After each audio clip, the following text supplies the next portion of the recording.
हाँ तो नमस्कार छात्रों, क्या हाल चाल। उम्मीद करते हैं कि सब बढ़िया होगा, पढ़ाई लिखाई बहुत बढ़िया से चल रहा होगा।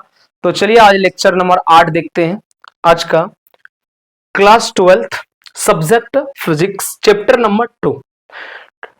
चैप्टर का नाम क्या है? विद्युत विभव एवं धारिता। टॉपिक क्या है? विभवांतर एवं विद्युत क्षेत्र के बीच संबंध निकालना है। यानी विभवांतर बोले तो डेल्टा भी और किसके बीच संबंध निकालना, ई के बीच में हमें रिलेशन बिल्ड करना है। ठीक है, वीडियो नंबर ये कितना होगा? 08, यानी कि 8 नंबर लेक्चर है ये।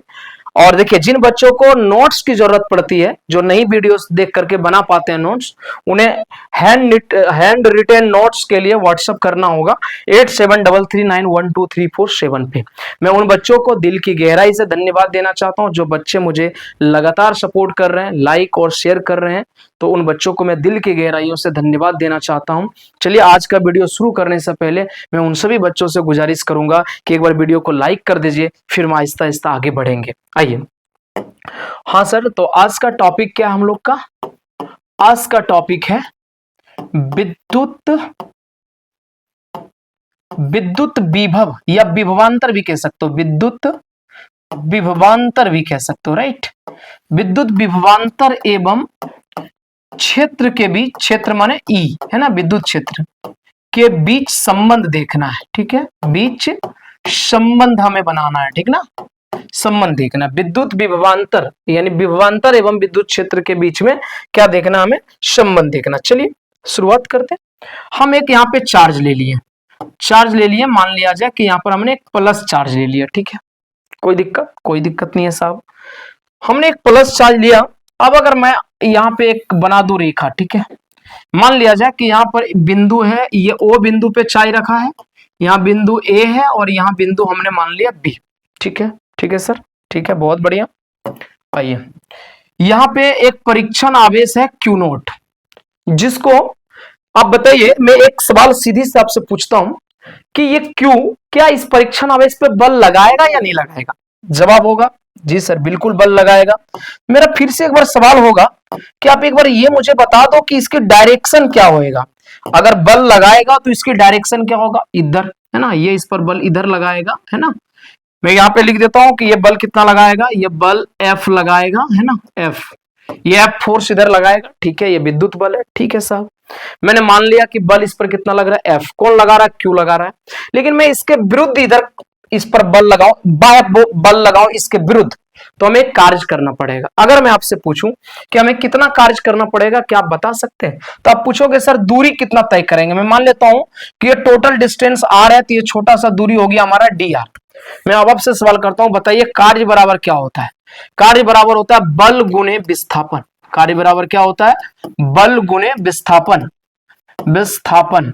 लेकिन इसका पूरा सूत्र लिखेंगे तो W बराबर होता है F S cos theta.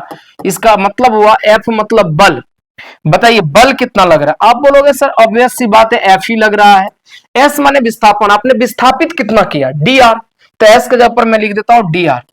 Cos theta, theta कितना है सर? थीटा क्या होता है?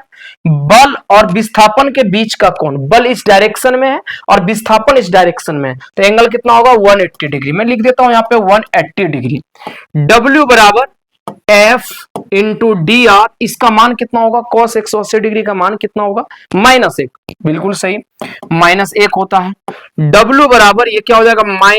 -F into D R. एक सूत्र की जानकारी मैं आपको दूं चैप्टर 1 से, E बराबर हम लोगों ने पढ़ा था F बटा Q नोट।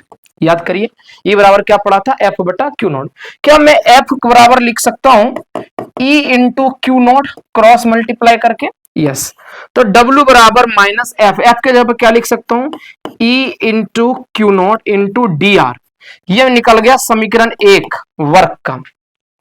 हम सभी जानते हैं कि वर्क W बराबर, एक मिनट, हम सभी जानते हैं कि विभवांतर बराबर होता है W बटा Q नॉट। आपको याद हो, किए गए कार्य बटे परीक्षण आवेश को हम विभवांतर कहते हैं या विभव कह सकते हैं ना।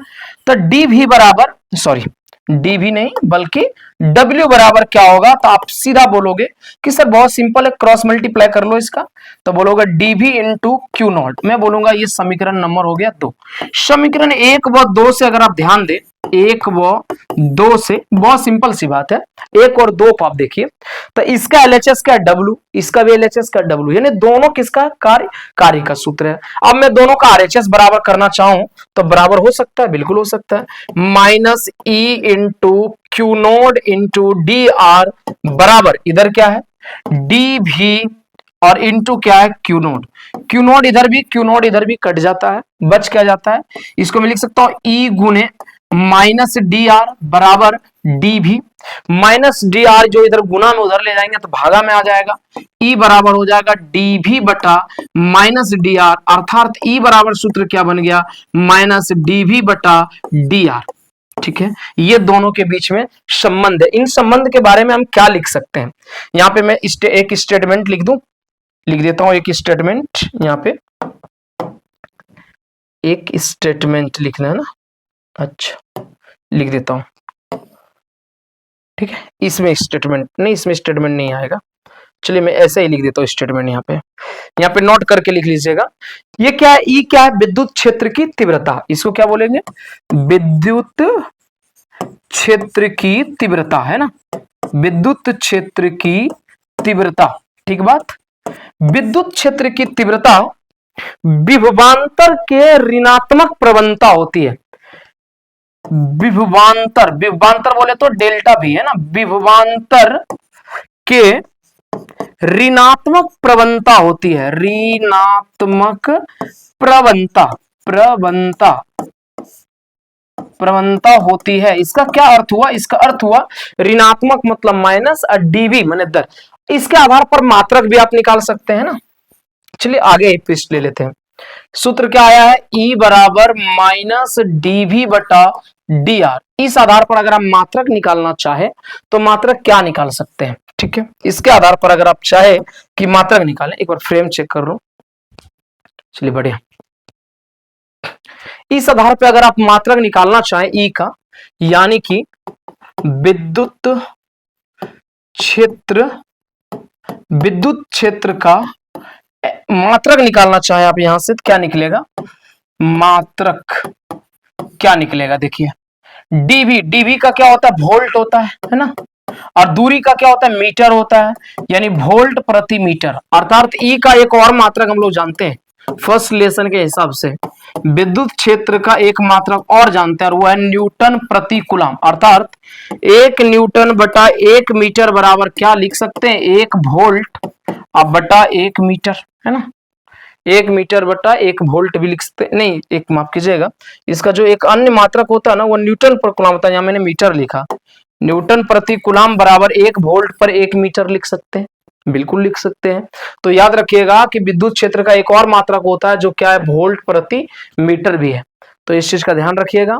और आज यही टॉपिक रहेगा, फिर हम नेक्स्ट पार्ट में आपसे अगले टॉपिक आपको बताएंगे। इसके अलावा वीडियो आपको कैसा लग रहा है, कहीं समझने में दिक्कत हो रहा है तो आप अवश्य हमें बताइए और कमेंट के जरिए में बताइए, ताकि हम और कुछ इम्प्रूवमेंट कर सकेंगे आपके लिए। तो आज का वीडियो यहीं तक रहेगा, बहुत बहुत धन्यवाद वीडियो शेयर करने के लिए। नोट्स की आवश्यकता पड़े तो आप मुझे जरूर बताइएगा, मैं जरूर साझा करूंगा। आज का सेशन यहीं खत्म होती है, फिर मिलेंगे नए वीडियो के साथ।